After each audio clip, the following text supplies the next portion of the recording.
Dear students, हमने पिछले शीर्षक में इंडोनेशिया पर किस तरह पहले पुर्तगालियों का और फिर डचों का प्रभाव स्थापित हुआ, इस पर चर्चा की थी और इस बात पर भी हमने प्रकाश डाला था कि किस तरह डच लोगों ने इंडोनेशिया पर अपना प्रभाव ही स्थापित नहीं किया, बल्कि इंडोनेशिया के समस्त द्वीपों को अपना उपनिवेश बना दिया। जो अधिकांश द्वीप जावा, सुमात्रा, बोर्नियो आदि थे, इन सब पर हॉलैंड का शासन स्थापित हो गया और डचों ने इंडोनेशिया के इन द्वीपों का बुरी तरह शोषण किया। इसका परिणाम यह हुआ कि धीरे धीरे इंडोनेशिया के लोग यह समझने लगे कि किस तरह डच लोग, डच व्यापारी, डच प्रशासन उनका शोषण कर रहा है। इसका परिणाम यह हुआ कि इंडोनेशिया में राष्ट्रवादी आंदोलन आरंभ हो गया, अर्थात इंडोनेशिया के लोग अब डचों के शासन का विरोध करने लगे और इंडोनेशिया में ऐसी कई संस्थाएं स्थापित हो गई जिन्होंने खुलकर इंडोनेशिया से डचों के चले जाने का आह्वान किया। तो आज हम इसी बिंदु पर चर्चा करेंगे कि इंडोनेशिया में जो राष्ट्रवाद का उदय हुआ या जो राष्ट्रवादी आंदोलन आरंभ हुआ, उसके मूल में क्या कारण थे। जैसे मैंने बताया, पहला कारण तो वही था डचों की शोषण की नीति। डच जिस तरह इंडोनेशिया के किसानों का, वहाँ के व्यापारी वर्ग का शोषण कर रहे थे, उससे इंडोनेशिया के लोगों को लग गया कि जब तक इंडोनेशिया पर डचों का शासन रहेगा तो तब तक डच लोग इंडोनेशिया का शोषण करते रहेंगे। जैसे हमने कल्चर सिस्टम पर चर्चा की थी, तो कल्चर सिस्टम भी ठीक वैसे ही था जैसे भारत में अंग्रेजों ने कृषि का वाणिज्यीकरण किया था, अर्थात व्यावसायिक फसलों का उत्पादन कराया था। और जिस तरह भारत में नील की खेती ने नील के कृषकों का बुरी तरह शोषण किया, उसी तरह इंडोनेशिया के किसानों का भी डचों ने कल्चर सिस्टम के अंतर्गत बुरी तरह शोषण किया। मैंने जैसे बताया था कि जो व्यावसायिक फसलें थी, जो व्यापारिक फसलें थी, नकदी फसलें थी, उसका उत्पादन तो इंडोनेशिया के किसान करते थे, परंतु उन्हें बमुश्किल इन फसलों का लागत मूल्य ही प्राप्त हो पाता था, वह भी बड़ी मुश्किल से, और कई बार तो वह भी अर्थात लागत मूल्य भी नहीं मिल पाता था। इसका जो लाभ था, समस्त लाभ डच व्यापारी हड़प लेते थे, वही इसका लाभ उठाते थे। यहाँ तक कि कई बार हॉलैंड ने इस लाभ से अपना राष्ट्रीय ऋण ही नहीं चुकाया, बल्कि इससे उसको कई गुना लाभ हुआ। और जबकि इन व्यापारिक फसलों का उत्पादन करने वाले किसानों का इसके अंतर्गत और भी शोषण हुआ।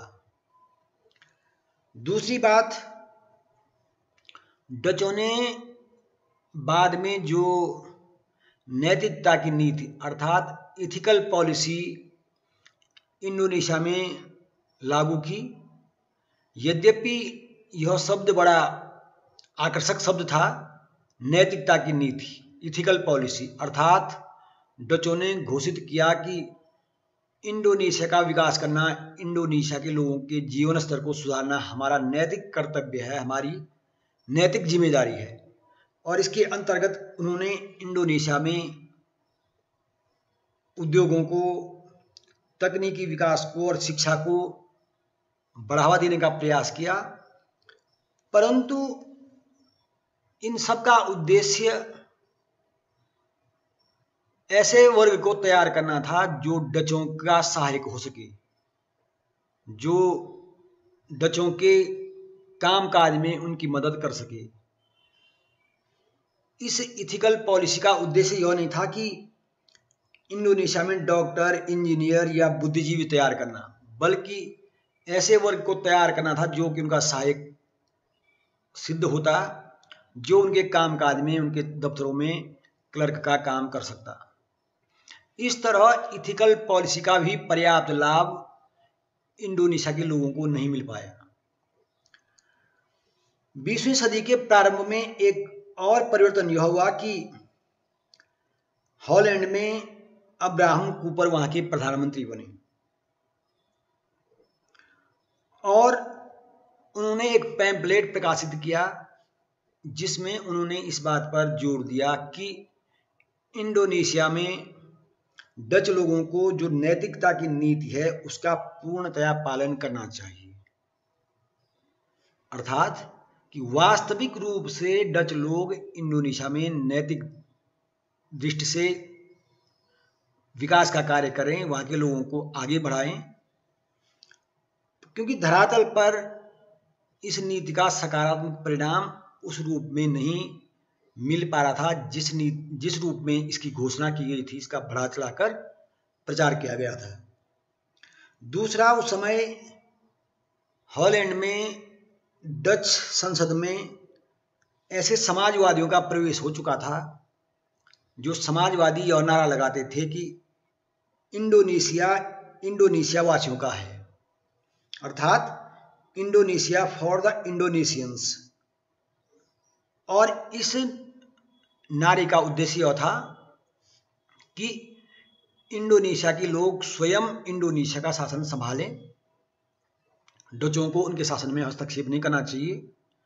और इसका परिणाम यह हुआ कि इंडोनेशिया में स्वराज्य की मांग होने लगी।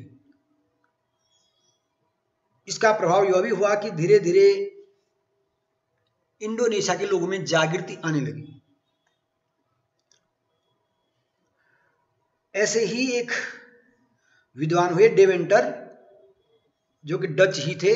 उन्होंने 1899 में एक निबंध लिखा, अ डेब्ट ऑफ ऑनर। और इस निबंध में डेवेंटर ने यह उल्लेख किया कि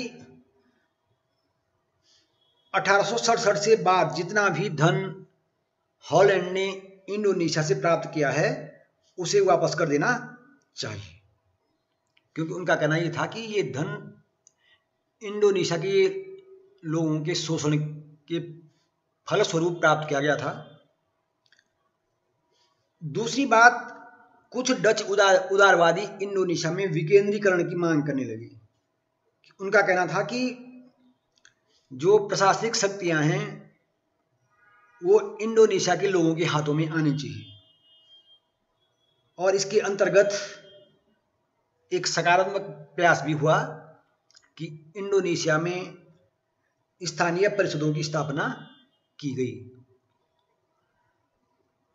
चौथा जो महत्वपूर्ण कारण था कि 20वीं सदी के प्रारंभ में जावा में राष्ट्रीय आंदोलन के चिन्ह दृष्टिगोचर होने लगे थे, अर्थात जावा के लोगों में राष्ट्रीय जागृति पैदा होने लगी थी, क्योंकि 20वीं सदी के प्रारंभ में कुछ महत्वपूर्ण घटनाएं ऐसी घटी जिससे इंडोनेशिया के लोगों का आत्मविश्वास बढ़ा और उनको लगा कि वह भी डचों का विरोध कर सकते हैं, उन्हें इंडोनेशिया से बाहर कर सकते हैं। इस बीच एक महत्वपूर्ण घटना यह हुई कि चीन में बॉक्सर विद्रोह हुआ, जिस विद्रोह में चीन के बॉक्सरों ने विदेशियों को चीन की धरती से बाहर निकालने का प्रयास किया। दूसरा,